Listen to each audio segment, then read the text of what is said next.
I've always loved Kyrie from before I met him to when I became his teammate to even now. I've always thought he was special. I love Kyrie. I love everything about Kyrie. I've loved his family.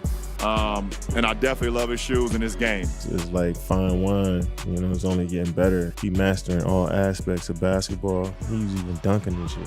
Playing great defense, getting 4 or 5 steals in the game. We asked him to do so much, and he does it every time. He's special. And special players, they tend to get better as the game goes on and as you play against better players. And he's one of those special players. He was a monster from day one. I mean, he stepped on campus, and it was like, Kyrie, he's nice. He's gonna be the #1 pick. We you had those preseason scrimmages and pickup games. Mm-hmm. And from the first pickup game, I was like, yeah, he's #1 pick. He's got a different. It's cold, huh? Yeah, he got a different level from everybody else that was there at the time. So we had a squad, and he took it over from the jump. Obviously his ball handling skills is probably top in the league when he's so shifty and finding ways to create that space. He's tough to guard, and you have to try to just take one thing away and hope for the best in that aspect. You just try to funnel him to the defense and figure out ways to try to slow him down. He amazes me with some of the stuff that he can do out there with the ball, how shifty he is, the way he can change, really move into a finish and all that kind of stuff. So it's pretty fun to watch. If we talking skill, I would say Kyrie's the most skilled player of all time.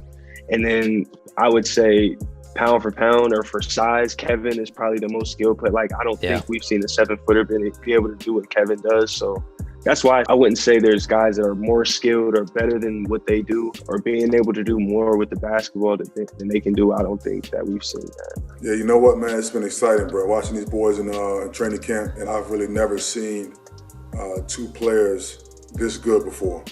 And I've experienced a lot of players. I've played with a lot of players. I've been around the game for a long time. But I don't think I've ever seen 2 players as good as Kyrie and KD. Kyrie he's a wizard, man. He's must-see TV. I personally think that that's somebody that played the position. I think that Kyrie's the most skilled player to ever play that position. It's almost like he on purpose makes the game more challenging for himself just because he can. I'm gonna do this and then shoot this lefty floater on the right side off the glass just because I can. I probably could have just got to the rim and laid it in also, but it's I'm just gonna do this because I'm capable of doing it. He is in a very, very small category of people that can do his finishing ability, his handle, the way he moves, all that. There's a handful of guys that are just different. And if you wanted to just go watch a basketball masterclass, Kyrie's in that group. What he does on a basketball court is beautiful. Hold on. I would never say Kyrie is better than AI. Never. This is kind of close. Kyrie, he's got the handles, he finishes. I look at AI, I'm like, man, he's got great handles. Yes, he's got better handles, and yes, I'd say he's a better shooter as well. I always hear these arguments in the barbershop. Who has the best handles in the league? Is it Curry? Is it Kyrie? Is it somebody else? Kyrie, definitely. The ball handling aspect of what he relies on the floor to create space, to get by guys, finishing at the rim. He's kind of unpredictable, which is a key, trait for great scorers and playmakers like he is. So he got the best filled bag. He got Nah, Stack, I can't even let it go down like that. Kyrie got a bag of his own. Oh, no question. Now, what we did was fine-tune his bag. Yeah, exactly. To where he started really locking in on details of his footwork, of his balance, on how to get guys off to where you can get to a spot and get to your mid-range, how to be able to better finisher, how to pull up at the 3. Pick any one of them, but Kyrie, he does stuff with the ball that no one has ever seen before, no one has ever done before. He's definitely up there. I think he's the most skilled player ever. He's #1 for his point guards. Kyrie with his handles. I think Kyrie's ability to finish at the rim, we've already seen he was a 50-40-90 guy and averaged 25 points a game. Only 3 other players have done that in NBA history. So you're seeing him doing it at every level with a high level of efficiency, and it's left-hand finish, it's right-hand finish. He's posting up bigger players. So it's he just has no flaws in his offensive game. It's funny to the point where he'll pull off Like we'll go through a play or something, and then it's over with, and he'll like grab the ball and like toss up a high, touch the ceiling layup with his left hand, and it'll just go in so easily, and it's just like he just casually just hop, just go sit down. It's just like little stuff like that he'll be doing, and it's like his routines are even impressive, you know, even when we walking through stuff, you know what I'm saying? So like crazy. Just NBA was at its height. Then we go through the playoff run, and you get to the finals, and you're up 3-1, and you're already kind of counting, you know, the win is like, oh, just get it done. Like we're still right there. Like, we're about to be 2-time like defending champs back to back, and the whole vibe. They were locked in. Them dudes were locked in just to the moment of, we got to win this game tonight. Got something else big we're looking for, all right? Come on, man. The only thing that's on our mind right now is we're not satisfied. We understand the magnitude of what Game 6 means for us at home. And we know that it'll be an incredible level that they're going to play at, and we have to play at an even better level. I guess his feelings just got hurt. What did you say Clay said? Clay said, I guess he just got his feelings hurt. And Kyrie and Bron went out there and put on a show, boy. 40-40. That was nasty, man. 40-40 in the finals. Bron and Kyrie get going. Both Bron and Kyrie go for 40. Yeah. First time ever they go in the finals, they go for 40 apiece. I'm like, gosh, so exhausting. I'm so grateful for Andrew. I'm just thinking, like, having to chase Kyrie around those 7 games was exhausting, man. I've never seen two guys play at that level for three straight games. It was the games. craziest thing I've ever seen. Like Bron and Kyrie were just on. Like we play well, they just play better. I just remember Bron and Kyrie just being exhausted from having to create everything, but it was also like they couldn't get mad that we was forcing them to create everything, because I'm like, so much good is happening every time y'all put y'all head down. Something great is happening. Like, go every time, bro. I know you're tired. Just go. We'll figure it out. Like, I don't know what's going on with y'all, but y'all is doing so much cool shit. Just keep doing it. Yeah, man, that was a tough series. Man. That's the other biggest regret I have in my basketball career, besides getting busted for the weed, was switching that pick and roll with Steph, with JR and Kyrie. I still can't, like, I can't bring myself to watch that footage. It's too uncomfortable, you know? Now Kyrie got one of the greatest shots in NBA history. And Kyrie hit a shot. It was tough. There's nothing you can do about it. At some point, someone was going to make a shot. Wish it was us, but it wasn't. Pick and pop from JR, Kyrie with his tough. That was a dagger. It was hard to watch and be in that vibe where you couldn't do anything about it, and you can always tip your hat to somebody who just outplayed you. And that's what they did for 3 straight games. Every time I see Kyrie, like, there's that respect of. I mean, I remember sitting on the couch at home after Cleveland came back from that 3-1 deficit and beat Golden State. Mm-hmm. And we're watching the game, and we're sitting on the couch, and me and John are there just kind of hanging out. And then my phone rings, and it's FaceTime call, and I'm like, I hate FaceTime calls. Like, don't FaceTime call me, unless it's my family, right? But it's Kyrie. Like, all right, let me pick it up. I pick it up, and Kyrie's in the locker room celebrating on FaceTime. Like, dude, it worked. Your advice worked. You know what I mean? Like, he's completely freaking out. He's like, hey, Gigi. And Gigi's like, hey, congratulations. He's like, oh, my God. And, like, champagne spilling all over the place. So I was really, really proud of him. But so I'd say Kyrie's probably the one I'm closest to. I did one workout with Kyrie, and then he disappeared, right? Gave me some number that he never checked. So I got through this process. I was like, all right, look, I'm going to have to reach this dude another way. I knew he respected Cole, and Cole really liked his game. And so I just hit Cole one day. I said, look, man, I need you to mentor this kid. And he was like, bet, I got you. I like him. And they went off to the races. And it just, you saw a mind shift. That's dope. You saw a shift. Cole really took him in, and Kai, man, just bought into the work. He over in the gym, and he working out. Kyrie, we up in the podcast booth doing a thing, and we hear somebody start bouncing the ball. Turn around, it's him. He got like 2 or 3 trainers with him. My boy, it was on some Kobe shit. All left hand.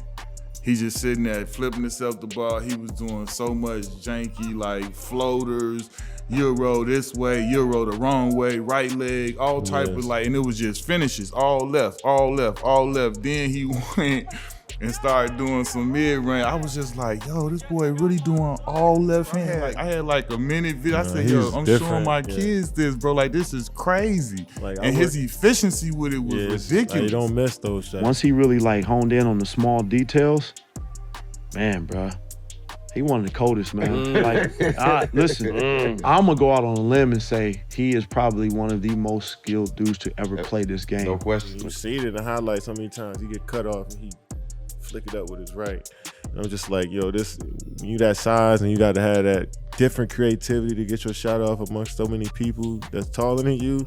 You come up with some crazy stuff, and he just a creator out there. You can tell he sees stuff, work on it, and then implement it. And it's powerful to watch. It's like when you get up close to him, you get inspired. The next move for him is figuring out how to get the most out of the pieces around him. That's really hard, right? And understanding how do you find an emotional connection with each player, figure out what their fears are, and help turn those fears into strengths. Because Michael told me the same thing. He said, listen, you have all the individual tools. Now you got to figure out how to connect with each one of those guys and bring the best out of those guys. It's not about just passing them the ball and saying that's what makes guys better.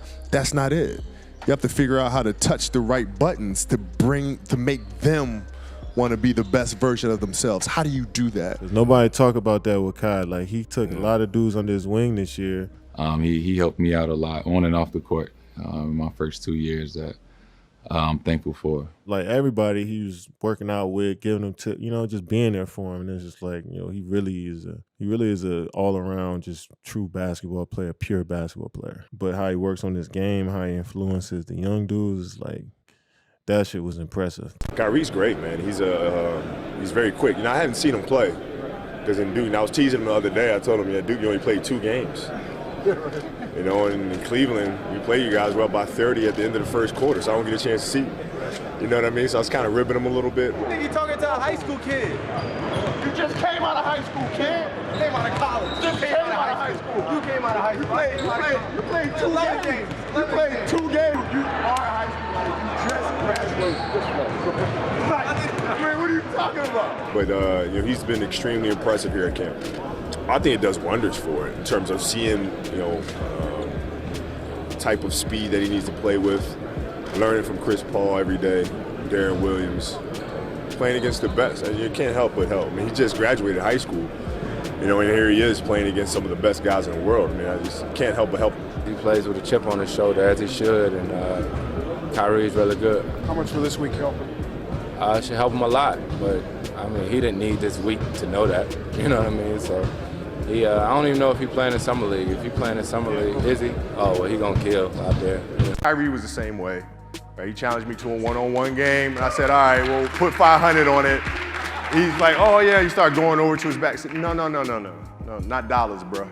Like, you want to sit here and talk that talk, put some real money on the line then, and let's see. My charity's gonna be very happy tomorrow.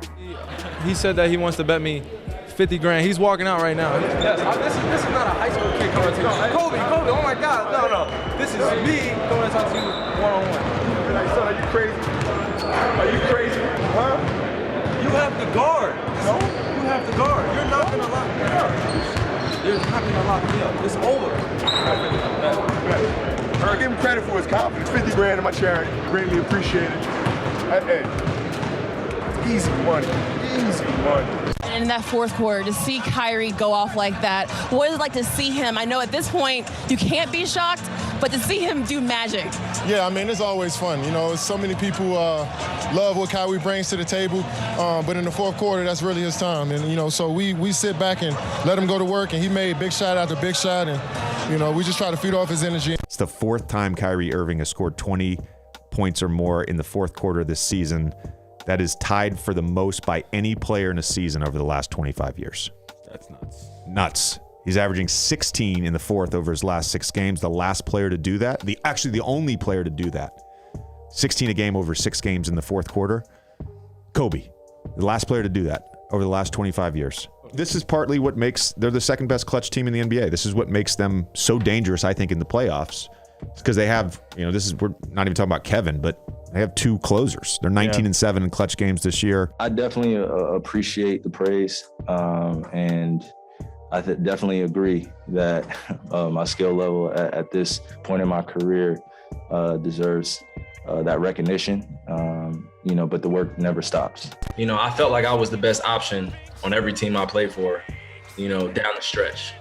This is the first time in my career where I could look down and be like, that motherfucker make that shot too. The comment that Kyrie made, I wanted to, not only find the whole transcript, but also call my people. Yeah. Send me the whole transcript. Man, you know how the media always try to portray something that's not there. I was a little like damn. Yeah. Once I got the whole transcript, I was like, damn. You know, I wasn't like, oh, you tripping, I've hit game-winning shots my whole life. I was not like that. I was like, damn, because you were there for a couple seasons. I mean, I played with Kyrie for 3 seasons. The whole time while I was there, I only wanted to see him be an MVP of our league. I only cared about his success, and it just didn't align. Yeah. It just didn't align, and we was able to win a championship. Yeah. That's the craziest thing. We were still able to win a championship, and we could never align, but I only cared about his well-being, both on and off the floor. And it kind of like, it kind of hurt me a little bit. You have 2 dudes that are playing at a high level. One, Bron came in with the mindset of trying to help and adjust to Kyrie. Like, look, man, dude, you dynamic. I need to figure out how to play with you, and we need to figure out how to play together.